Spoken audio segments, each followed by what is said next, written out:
Hey everyone, it's James Lindsay, and you are listening to New Discourses Bullets, where I give a short bullet point-like summary of a single topic from woke that we all need to understand so that we can defeat it, and I mean utterly. And I want to talk to you today about two related concepts that you may not realize are related. The podcast is nominally aimed at talking about the mass line, which is a Maoist concept. It was one of Mao's more devious inventions, the mass line campaign, which is a term that, admittedly, I knew the term for a very long time and still didn't know what it meant until I finally sat down to understand it.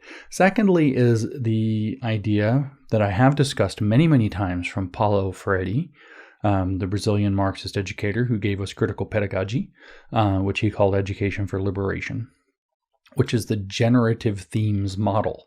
Now, I'm going to describe the mass line in this podcast, but I'm going to dip into explaining how it's the same thing as the generative themes model. And I mean that literally. In Pedagogy of the Oppressed, in the first chapter, in footnote, in whatever edition I have, footnote number 10, I've cited it a number of times. It's cited, for example, in The Queering of the American Child. It's cited in Marxification of Education. It's in several of my books. On footnote number 10, in chapter 1 of the Pedagogy of the Oppressed, which is Paulo Freire's magnum opus written in 1970, he says that he derived the educational method that he defends from the techniques of Mao Zedong in the Cultural Revolution. And when you understand what the generative themes approach is that has taken over our education system to radicalize our young people, you can also understand how it came from the mass line once you know what the mass line is. So what is the mass line? The mass line is a tricky use of language because the mass here doesn't refer necessarily to a heavy thing with lots of mass behind it, so lots of momentum. If you remember your P equals mv from high school physics, it refers to the masses. It is the line from the masses that is to be taken up by the masses. Okay, so the masses are the masses of the people.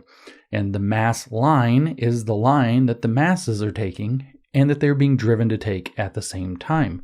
You say, well, which one is it? That it's the line from the masses or the line given to the masses for them all to follow? And the answer is both, in a nasty dialectical way. And that way, if you know the Paulo Freire generative method pretty well, is going to stick out to you immediately. You're going to see that it's exactly what the same thing is. If you aren't, I'm going to make it clear to you as we go. So the way that it worked with the mass line is that the Maoists, the CCP, Chinese Communist Party, went among the masses and effectively found out what was bothering them, what issues agitate them. Remember, with Lenin, the strategy for communism in general was to send agitation and propaganda, or agitprop, into all levels of the society. So what Mao and his Chinese communists realized was they needed to find out what would agitate the people. If you're going to send them agitation, you might as well find out what will agitate them. So they wanted to see what the frustrations of the people were. What makes them mad? Where are the reservoirs of communist or socialist hope that they have? Where are, in fact, big emotions? That's where agitation propaganda works the best. Agitation works where you can rouse emotions and take them further than they otherwise would have gone, or where you can demoralize somebody and suppress their emotional reactions to make them feel like nothing's going to work. In the mass line campaigns, it was almost always the former. The idea was to rouse the emotions to get a campaign accomplished. So the CCP had something it wanted to do. Maybe it was build a reservoir. Maybe it was, seize all the land in a farm collectivization project. Maybe it was going to be to irrigate all of China, which was one of their many disastrous projects. Maybe it was going to be to turn all the farmers into the army and the army into the farmers and run the farms like a military operation. Maybe it was to purge so-called right-wingers or rightists. Maybe it was to purge the various, I'm trying to figure out how to call these. There was the 3 antis and the 5 antis campaign where they purged people like money launderers and things on very expansive definitions to get rid of Mao's political opponents. It was in very many cases a purge campaign, but they wanted people to participate in. In fact, the Cultural Revolution was a gigantic purge campaign that Mao was running to get rid of the existing leadership in the CCP that he felt had humiliated him and pushed him to the side, and he was going to reclaim his full standing. And so it was a gigantic purge campaign dressed up as something completely different with lots of destruction. But the point is that you have to figure out where the emotional resonance of the people is. You have to be able, if you want to agitate them successfully, to know what will agitate them. I want you to think of this like a mind virus, right? Woke is a mind virus. Communism is a mind virus. Fascism is a mind virus. Fine, they're all mind viruses. Viruses get into your cells and begin to replicate by attaching at specific receptor sites. We all learned about this during the COVID pandemic when they had to listen to all this crap nobody needed to know about so-called ACE2 receptors, ACE2 receptors. So the ACE2 receptors on epithelial tissue were the spot that the COVID virus or the coronaviruses will attach to and be able to inject their genetic material into your cell. They need a receptor site to be able to get in. The suspicion was that nicotine may have played a role in reducing transmission rates, specifically because of what it did to interact with the ACE2 receptors, but I digress. So the point is, these agitating points, these emotional resonant points are like the receptors that the woke mind virus or fascist or communist mind virus can enter into the cell of somebody's mind. And so you have to know what they are. So the mass line is drawn from the masses, and that was the bragging point of it. It was drawn from the masses. This is what Paulo Freire calls in his generative education model, Education for Liberation, which became called critical pedagogy. This is what he calls the generative theme method. He says you go and you begin every learning opportunity by having discussions, dialogue with the students, with the learners as equals. And you talk to them specifically about what is on their mind, what's relevant to their lives, what's engaging to them. And you look for emotionally resonant themes. They can be big positive emotions, but more often they're big negative emotions. And you gather those themes together because they'll be the basis for your educational program. Same exact idea. So then what you do in the mass line is the Communist Party would take all those agitation points, say these are the things where we know we can agitate the population into action, and you codify them. That's the word Paulo Freire used, was codification. What you do is you dress them up in Marxist theory and figure out how to attach them to a campaign you want to succeed. So for the mass line, you might figure out that the people are frustrated with, not having enough to eat. And then you decide what you want to do is you want to get rid of your political enemies that are operating in, whatever levels of local government, and you create the story that the middlemen in the local government levels are actually stealing the food or suppressing this or lying or doing whatever. And then you're going to say to the people in the last stage, which is the actual deployment of the mass line campaign, that the problem is these middlemen. You guys are starving. We, the socialist government, recognize that you're starving, and it's these awful, terrible middlemen stealing your food that's the problem. Or maybe it's the famous situation where he blamed the rats, and he organized a campaign. Mao blamed the rats for stealing all the food, or the birds. There was one where he blamed all the birds for stealing all the food.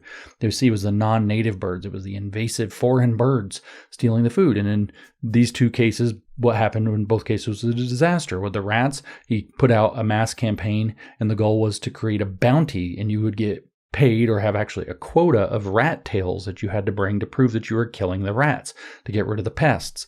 This happened many times. So the cheapest way to get rat tails, it turned out, besides the black market, was to breed rats. So they ended up with a whole lot more rats, and a big problem. With the birds, if you don't know that story, Mao put out a big campaign that the reason that there wasn't enough grain was because all the birds that weren't native Chinese birds, which he listed like 5 were actually real birds, were stealing all the grain. So he said that people had to go scare the birds and kill the birds because the birds were keeping them from having any food. And so the people went out and chased the birds with sticks and killed birds and did whatever to get rid of birds. And the birds were actually eating the bugs. So there was a famine the next year after the bugs decimated all the crops. What a fantastic program this had. But the mass line campaign was that you take the frustrations, you codify it in terms of the campaign that you want to push, and then you feed the campaign back to the people to get them to go do something for you through their own sense of frustration.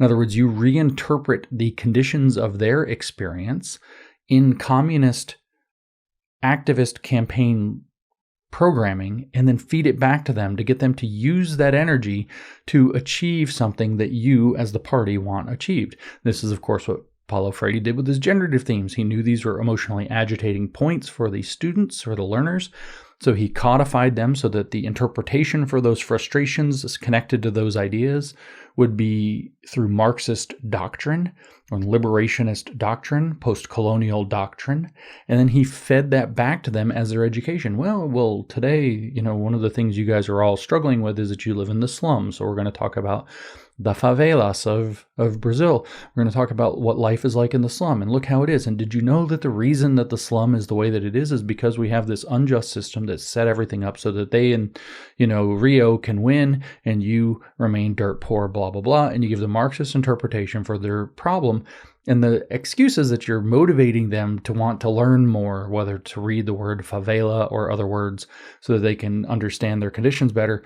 But what you're actually doing is radicalizing them with political ideology. You're bringing in the Marxism as the explanation for the thing that's agitating them and calling that political education. That's the Freudian method. That's why nobody learns to read in critical pedagogy, because the reading lesson has been turned, in Freire's words, into a mediator for political knowledge, or as a radicalization opportunity.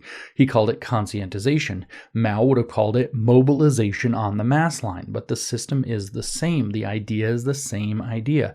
You go among the masses, find out where their points of agitation are, gather that information, turn it into a communist propaganda campaign, an agitation campaign dedicated to a specific end, then you feed it back to the masses to get the masses to all take and follow that line to achieve your goals.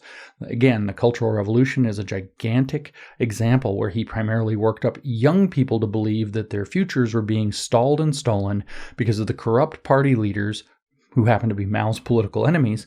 And over the course of about a year and a half, he was able to get these students and young people whipped into a froth to start destroying everything in China, to cause all these problems, destroy the four olds, he said.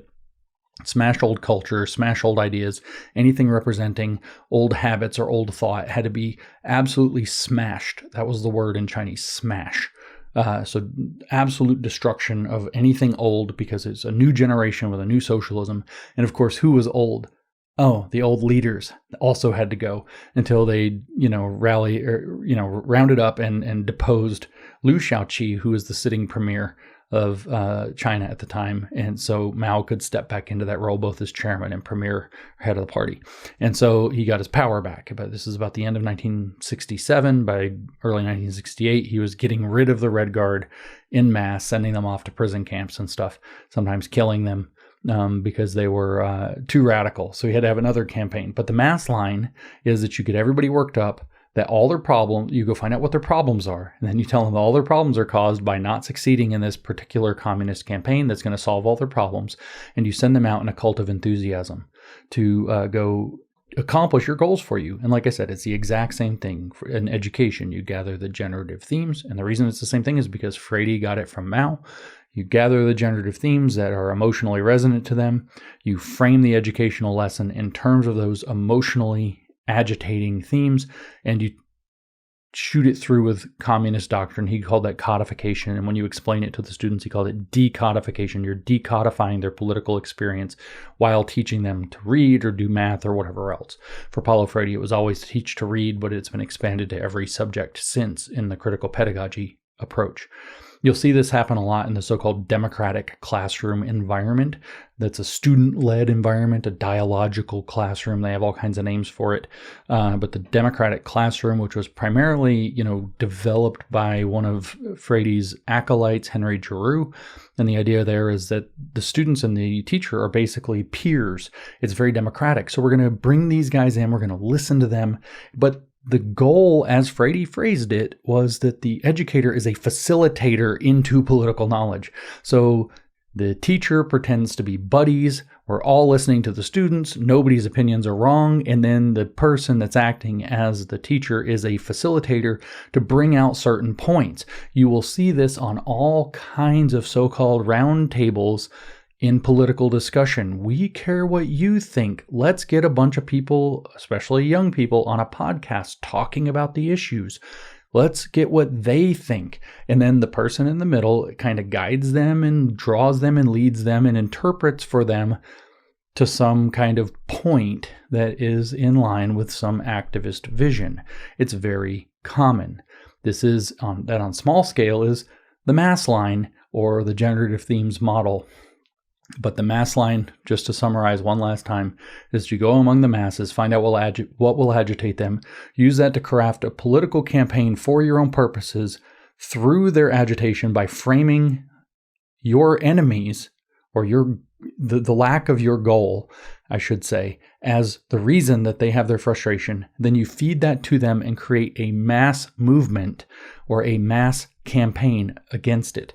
Basically, everything you've watched with the astroturfed activism from the left, going all the way back at least to Trump's first election. You remember when they all marched with their stupid pink hats, which I almost said what they called them, but I didn't. Remember when they all marched with their pink hats? And there's the science march against Trump and all this other crap, all these marches against Trump and all these astroturfed events that you've seen. These are all mass line campaigns. They're finding out what freaks out, emotionally engages, and agitates the people, packaging it up into a politically resonant, in fact, in this case, Marxist or sometimes fascist interpretation, feeding it back to people to agitate them to mass action to create a political outcome.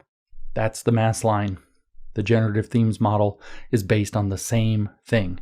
That's what your kids are exposed to at school all the time. That's what they're being educated with. So why do you think they're so ready and eager to participate in mass lines when they've been groomed and trained to participate in mass line thinking their entire education? That's the system. This is also what Mao Zedong did. I hope this has helped you to understand a little bit more about the world you're in. What do you do about the mass line? Again, you have to, all we have as small people in the world is to be able to call out these dynamics. We can do some journalism if that's within our perspective to try to figure out who's funding and fueling and coordinating these things. But we have to call out what these things are as we see them and draw the parallels to the mass line campaigns of communist China. The mass campaigns that Hitler ran in Nazi Germany are the same, especially through the Hitler Youth.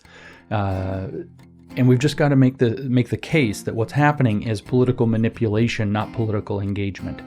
And then we have to have hope that, we can shake enough people out of them so that they lose their reflexive potential and they don't go viral and they fall apart. Because that's really all most of us can do.